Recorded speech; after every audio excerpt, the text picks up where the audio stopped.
We will start with the definition of past tense. We have discussed the present tense in the previous video. We have discussed it as four types. So let me read the definition first. Past tense, a tense expressing an action that has happened or a state that previously existed. अब past tense होता क्या है? कोई भी tense जो express करता हो किसी भी एक्शन को या किसी भी काम को जो हो चुका हो, या कोई भी स्टेट जो प्रीवियसली एग्जिस्ट हो चुकी हो। जैसा कि आपको पिछले वीडियो में भी मैंने बता दिया कि all those three tenses, present tense, past tense and future tense, have four common types. इन तीनों टेंसेस के चार कॉमन टाइप्स हैं और इस वीडियो में, जो पिछला वीडियो भी था और ये वीडियो भी है, हम बात करेंगे इन टेंसेस की। जो ये 12 टेंसेस आते हैं, प्रेजेंट के चार, पास्ट के चार और फ्यूचर के चार, इनकी फॉर्म के बारे में। यानी अलग अलग जो टेंस हैं उनमें सब्जेक्ट के साथ वर्ब कौन सा वाला साथ होता है और वर्ब के साथ क्या क्या यूज होता है अलग अलग टेंसेस में। तो प्रेजेंट टेंस हमारा हो गया है। हम पास्ट टेंस की डेफिनेशन अभी हमने पढ़ी और हमें ऑलरेडी पता है पास्ट टेंस के वही चार टाइप्स हैं, वही फोर टाइप्स हैं जो प्रेजेंट टेंस में थी। तो पहला टाइप है इसका, दैट इज पास्ट सिंपल, और we can call it past indefinite tense. मैं आपको यही से कहता हूं, दिस पास्ट सिंपल और past indefinite tense is always equal to when in a sentence there is subject plus second form of verb. कोई भी सेंटेंस जिसमें सब्जेक्ट के बाद, सब्जेक्ट हम डूअर को कहते हैं, जो one who performs an action in a sentence, that particular word that indicates that person is called the subject. किसी भी सेंटेंस में जो डूअर हो, जो काम करने वाला हो, उसको हम सब्जेक्ट कहते हैं। तो मैं ये कह रहा हूं आपको कि पास्ट सिंपल और past indefinite tense is always equal to, अगर किसी सेंटेंस में सब्जेक्ट के बाद सेकंड फॉर्म ऑफ वर्ब होगा उसको हम past simple, that particular sentence is an example of past simple tense. मैंने कहा कि फॉर्म अलग अलग होती हैं, कभी सेंटेंस अफर्मेटिव होगा, कभी सेंटेंस नेगेटिव होगा, कभी सेंटेंस इंट्रोगेटिव होगा। इसीलिए यहां पे आपके सामने अफर्मेटिव की भी अलग एग्जांपल है, नेगेटिव की भी अलग एग्जांपल्स हैं और इंट्रोगेटिव की भी अलग एग्जांपल्स हैं। अब देखो आप, मैंने कहा past simple tense is always equal to subject plus second form of verb. पहले हम इसके एग्जांपल देखेंगे अफर्मेटिव में। अफर्मेटिव में I we, I oblique we oblique you oblique they, उसके बाद second form of verb played. ठीक है, तो सब्जेक्ट के बाद सेकंड फॉर्म ऑफ वर्ब आया, that means it is an example of past simple tense. ये जो है ना यहाँ पे आई वी यू दे, इनमें से एक ही हो सकता है, मैंने साथ में इनको लाया है।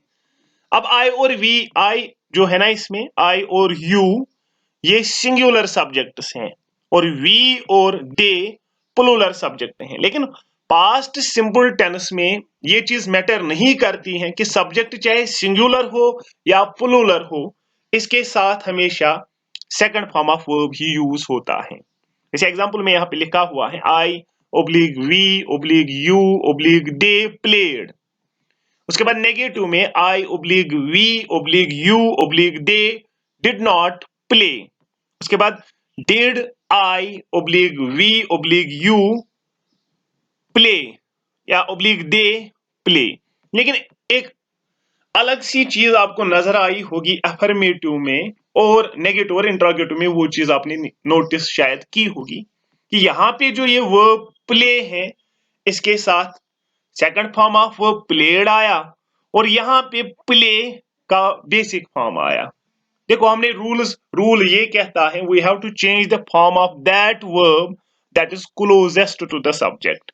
हमें हमेशा, अगर हमें टेंस देखना हो किसी सेंटेंस का, या अगर कोई भी सेंटेंस हो, हमें उसी वर्ब की फॉर्म को चेंज करना है that is closest to the subject. देखो यहां पे did is close to I we you और दे, यहां पे भी did it is close to they you we I, it means we have to change this do into did.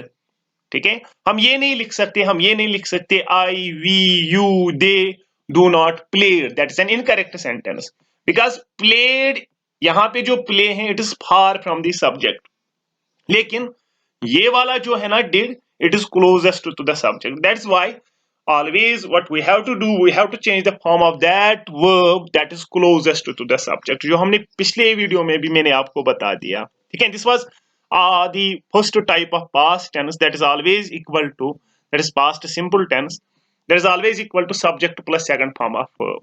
जब भी आपको subject plus second form of verb कहीं पे भी दिखेगा, चाहे सब्जेक्ट, चाहे सेंटेंस अफर्मेटिव हो, नेगेटिव हो या इंट्रोगेटिव हो, that particular sentence is an example of past simple tense। We will now discuss the second type of past tense, that is past continuous, or we can call it past progressive tense।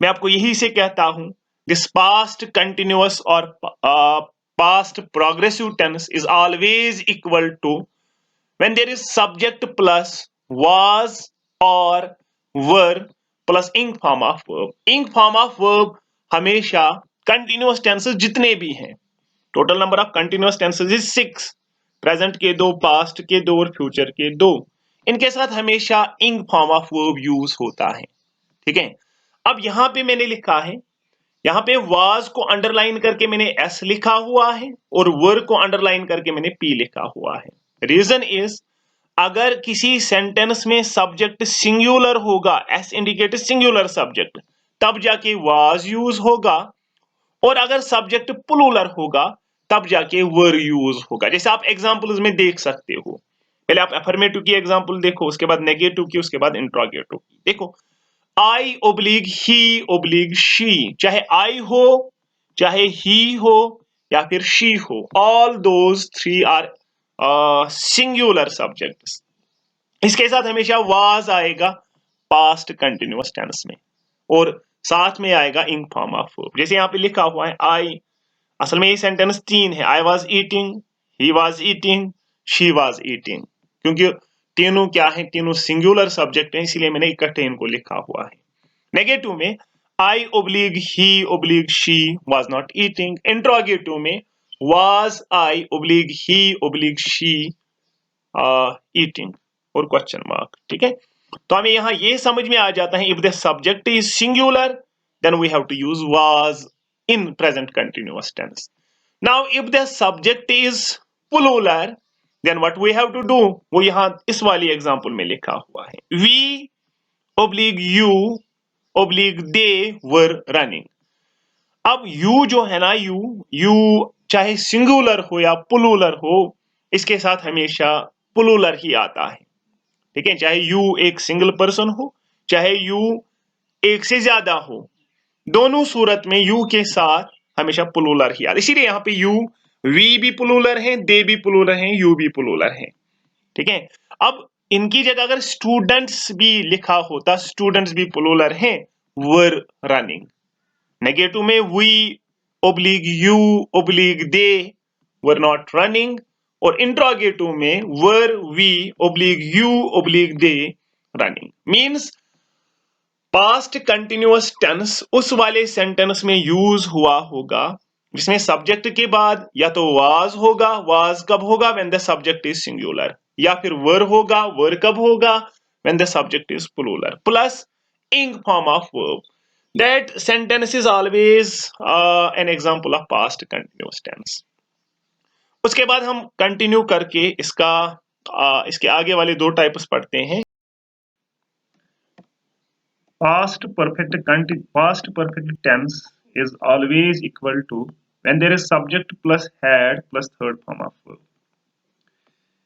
यहां मैं आपको एक और बात बता दूं, जो भी परफेक्ट टेंस हैं उनके साथ स्पेसिफिक टाइम हमें कोई दिखाना होता है, लेकिन मैंने पहले ही आपको कहा है कि इस वीडियो में हम बात करेंगे जो अलग अलग टेंसेस हैं उनके साथ सब्जेक्ट और वर्ब की कौन सी फॉर्म यूज होती है, हम खाली उनकी बात करेंगे। हमें ये नहीं लिखना है यहाँ पे कि व्हाट स्पेसिफिक टाइम इंडिकेट्स या स्पेसिफिक टाइम की एग्जांपल्स। तो मैं ये कह रहा हूं कि past perfect tense is always equal to when there is subject plus had plus third form of verb. Subject के चाहे सिंगुलर हो या प्लूरल हो, दोनों सूरत में उसके साथ हैड यूज होता है और third form of verb. Third form हमें ऑलरेडी पता है क्योंकि पहले वीडियो में मैंने आपको बता दिया कि परफेक्ट टेंस जितने भी हैं, चाहे पास्ट परफेक्ट हो, प्रेजेंट परफेक्ट हो या फ्यूचर परफेक्ट हो, उनके साथ हमेशा third form of verb use होता है। हम इनके एग्जांपल्स को देखते हैं अफर्मेटिव, नेगेटिव और इंट्रोगेटिव में। I oblique you oblique they had played. अब यहाँ पे आई और यू ये सिंगुलर हो सकता है, यू आई सिंगुलर है, दे प्लूरल है, लेकिन दोनों सूरत में सब्जेक्ट के बाद हैड ही यूज होगा, उसके बाद third form of verb. Negative में I oblique you oblique they had not played, और इंट्रोगेटिव में had I oblique you oblique they played. ठीक है, so this is the third type of past tense। अब इसका लास्ट वाला type that is past perfect continuous tense. हालांकि यहाँ पे प्रेजेंट परफेक्ट कंटिन्यूअस टेंस आया है, लेकिन असल में ये पास्ट परफेक्ट कंटिन्यूअस टेंस है। This past perfect continuous tense is always equal to when there is subject plus had plus been plus ing form of verb. इसमें भी सेम कंडीशन है जो इस वाले में है पास्ट परफेक्ट टेंस में, यानी सब्जेक्ट चाहे सिंगुलर हो या फिर प्लूरल हो, दोनों सूरत में सब्जेक्ट के बाद हैड आएगा, उसके बाद यहाँ पे बीन आता है, और इन फॉर्म ऑफ वर्ब वो भी हमें पता है क्योंकि कंटिन्यूअस टेंसेस जो भी हैं, चाहे वो परफेक्ट कंटिन्यूअस टेंसेस हो या सीधे कंटिन्यूअस टेंसेस हो, उनके साथ हमेशा इन फॉर्म ऑफ वर्ब यूज होता है। तो एफर्मेटिव में हम इसकी एग्जांपल देखेंगे। आई ओब्लिग यू ओब्लिग दे, चाहे सब्जेक्ट सिंगुलर हो या प्लूरल हो, उसके बाद हैड बीन आता है, उसके बाद ing form of verb that is playing. These are the examples of it. I oblique you negative में oblique they had not been playing, और इंट्रोगेटिव में had I oblique you oblique they been playing। So this was past tense। Now we will be talking about future tense and its types, जो common है present tense में भी वही, past tense में भी वही और future tense में भी वही। Future tense, we will start with the definition of future tense। Future, a tense expressing an action that has not yet happened or a state that does not yet exist। Future tense उस tense को कहते हैं जिसमें कोई action अभी तक हुई ना हो, that has not yet start happened, जो अभी तक हुई ना हो कोई भी एक्शन, या फिर a state that does not yet exist, कोई भी स्टेट जो अभी तक एग्जिस्ट ना करती हो, यानी वो होना अभी बाकी है, वो आने वाले फ्यूचर में हो सकता है। कोई भी action that will happen in the future, उसके लिए हमें फ्यूचर टेंस यूज करना पड़ता है। यहां पे मैं आपको एक और बात बता दूं, this future tense is always indicated by two words. Future tense दो वर्ड्स ऐसे हैं जिनसे फ्यूचर टेंस इंडिकेट होता है, जिनसे हमें पता चलता है कि इस वाले सेंटेंस में फ्यूचर टेंस यूज हुआ है। पहला है विल और दूसरा है shall. What is the difference of will and shall? We will read it in the first type of future tense, that is simple future tense. पहले मैं सिंपल फ्यूचर टेंस के बारे में बता दूं, फिर आपको खुद समझ में आ जाएगा कि विल और को कहां पे यूज करना है फ्यूचर टेंस इंडिकेट करने के लिए, और शैल को कहां यूज करना है फ्यूचर टेंस इंडिकेट करने के लिए। देखो, simple future tense is the first type of future tense and it is always equal to when in a sentence there is subject plus will oblique shall plus first form और base form of verb. कोई भी sentence जिसमें subject के बाद will आएगा या shall आएगा, उसके बाद फर्स्ट फॉर्म या बेस फॉर्म ऑफ, जिसको हम बेस फॉर्म ऑफ वर्ब भी कहते हैं, वो आएगी, तो उस वाले सेंटेंस को हम सिंपल फ्यूचर टेंस कहते हैं। आप एफर्मेटिव, नेगेटिव और इंट्रोगेटिव में पहले इसके एग्जांपल्स देखिए। पहला है I oblique we oblique they will play. यहां पे आई जो है, आई इज सिंगुलर, वी और they are plural, but it doesn't matter in future simple tense whether the subject is singular or plural, we have to use after that either will or shall। ठीक है। Negative में I oblique we oblique they will not play. Interrogative में shall I we play. यहां पे देखने वाली बात है, अगर यहां तक अभी तक हमने will लिखा, ठीक है, इसमें भी नेगेटिव में भी विल लिखा, लेकिन इंट्रोगेटिव में शैल क्यों आया? पहले हम एग्जांपल उसको कंप्लीट करते हैं, उसके बाद इसके बारे में पढ़ेंगे। विल दे प्ले, ठीक है, ये इंट्रोगेटिव में एग्जांपल है दे की, और आई और वी के साथ शैल क्यों आया वो यहां पे नोट में लिखा हुआ, ये इंपॉर्टेंट है यहां पे नोट। शैल इज यूज, पहले हम नोट को पढ़ते हैं उसके बाद मैं आपको समझाऊंगा। देखो, shall is used with first person only in interrogative sentences. shall जो है ना, तो shall and will are the words that indicate future tense, लेकिन shall को हमें जरूरी यूज करना है, कंपल्सरीली यूज करना है जब फर्स्ट पर्सन हो। फर्स्ट पर्सन है आई और वी, और फर्स्ट पर्सन किस वाले सेंटेंस में हो? इंट्रोगेटिव वाले सेंटेंस में। यहां पे इंट्रोगेटिव सेंटेंस की एग्जांपल है, इसीलिए यहां पे आई और वी के साथ शैल आया। इन other cases generally will is used. दूसरे जो भी केसेस हैं उनमें आम तौर पर विल ही यूज होता है। देखो, शैल जो ओल्ड इंग्लिश है उसमें ज्यादा यूज होता था, विल इस जो प्रेजेंट इंग्लिश है इसमें ज्यादा यूज होता है। अब डिफरेंस क्या है? शैल को जरूरी यूज करना है इंट्रोगेटिव सेंटेंस में जब सब्जेक्ट फर्स्ट पर्सन हो। दूसरे पर्सन के साथ हम विल यूज कर सकते हैं, जैसे यहां पे अगर लिखा है ना, यहाँ पे will they is not first person, इसके साथ हम विल भी यूज कर सकते हैं। यहां पे जो नेगेटिव एग्जांपल है इसमें भी यहां पे शैल यूज कर सकते हैं, लेकिन यहां पे नोट में लिखा हुआ है generally, in other cases generally will is used. Modern English में ज्यादातर विल यूज होता है, लेकिन we can not use will over there, we can not use will with the first person in interrogative sentences. Try to understand it. In other cases, we can use both of them, but in interrogative sentences with the first person, we always have to use shall. अगर हमने यहाँ पे will I oblique we play use किया, then that is an incorrect sentence. यहाँ पे हम shall use कर सकते हैं, लेकिन जनरली will ही यूज करना है, ज्यादातर will ही यूज करना है, लेकिन यहाँ पे हम will यूज नहीं कर सकते। क्लियर? उसके बाद हम दूसरा टेंस पढ़ेंगे फ्यूचर का, that is future continuous tense. This future continuous tense is always equal to when in a sentence there is subject plus will oblique shall plus be plus ing form of verb. We already know about ing form of verb because it is a continuous tense, and with continuous tense we have to use ing form of verb.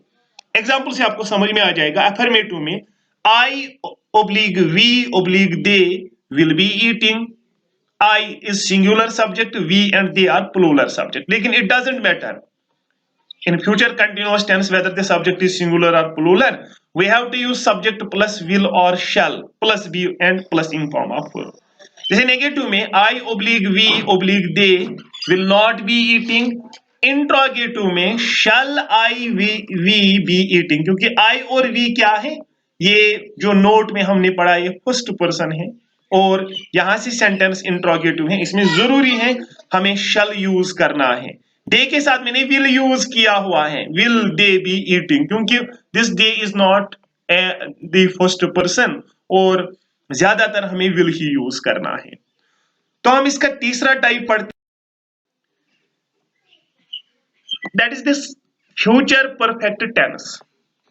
This future perfect tense is always equal to when in a sentence there is subject plus will or shall plus have plus third form of verb. Third form of verb क्यों?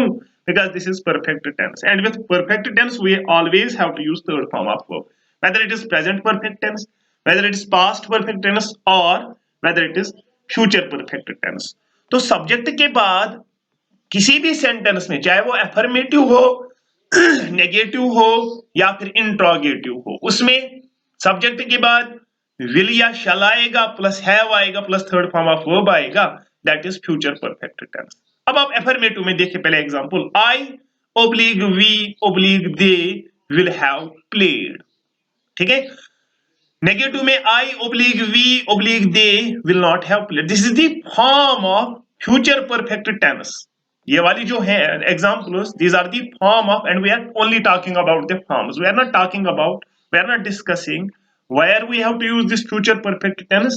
मैंने पहले ही आपको कहा हम form के बारे में खाली पढ़ रहे हैं, क्योंकि ये वाला फॉर्म हमें एक किस्म से हमें लर्न करना है, और इसी से हमें पता चलेगा आगे जो आने वाले टॉपिक हैं कि हम किस तरीके से डायरेक्ट को इनडायरेक्ट में चेंज करेंगे, हम किस तरीके से एक्टिव को पेसिव में चेंज करेंगे, या दूसरा जो भी टॉपिक्स हैं ग्रामर के, इनसे हमें बहुत ज्यादा हेल्प मिलेगी। एग्जाम्पल आपने देखी, अफर्मेटिव में I oblique we oblique they will have played, negative में I oblique we oblique they will not have played. It doesn't matter इसमें भी कि सब्जेक्ट सिंगुलर हो या प्लूरल हो, विल हैव या shall have plus third form of verb इसमें भी आता है। देखो यहाँ पे shall I oblique we have played, अब शैल क्यों आया? Because this I and we are first person. Will they have played, they के साथ शैल क्यों नहीं आया? क्योंकि they is not first person, ये थर्ड पर्सन है। अब इसका last type that is future perfect continuous tense, and this future perfect continuous tense is always equal to when in a sentence there is subject plus will oblique shall plus have plus been plus ing form of verb. ing form of verb क्यों? Because this is continuous tense. अब हम example देखेंगे इसकी affirmative में भी, negative में भी और इंट्रोगेटिव में भी। अफर्मेटिव में I oblique we oblique they will have been playing, हालांकि हमें फ्यूचर परफेक्ट टेंस में या फ्यूचर परफेक्ट कंटिन्यूअस टेंस में स्पेसिफिक टाइम दिखाना है, लेकिन we are not here to discuss that. हम खाली फॉर्म के बारे में पढ़ रहे हैं कि फ्यूचर परफेक्ट कंटिन्यूअस टेंस की क्या फॉर्म होगी, और इसकी क्या फॉर्म होगी? ये वाली फॉर्म होगी इसकी, सब्जेक्ट प्लस विल या shall plus have plus been plus ing form of verb. Affirmative में example I oblique we oblique they will have been playing, negative में I oblique we oblique they will not have been playing, और interrogative में shall I oblique we have been playing। shall क्यों? क्योंकि I and we are first person, और will they have been playing। अब tenses video देखने के बाद आपको ये समझ में आएगा कि शायद हमने जो पास्ट टेंस, प्रेजेंट टेंस और फ्यूचर टेंस के अलग अलग टाइप्स हैं हमें वो समझ में आया होगा, लेकिन असल में जब तक आप प्रैक्टिस ना करो, आप कोई भी 5-6 वर्ब्स ले लो और उनमें सब में, अफर्मेटिव में भी, नेगेटिव में भी और इंट्रोगेटिव में खुद एग्जांपल दो अलग अलग टेंसेस में, तब जाके आपको समझ में आएगा कि आपको समझ में असल में टेंसेस आए हैं कि नहीं आए हैं। ठीक है, बाकी इंशाल्लाह हम आने वाले वीडियोस में देखेंगे। In the next video we will be discussing reported speech इंशाल्लाह। तो फी अमानिल्लाह, अल्लाह हाफिज़ नासिर।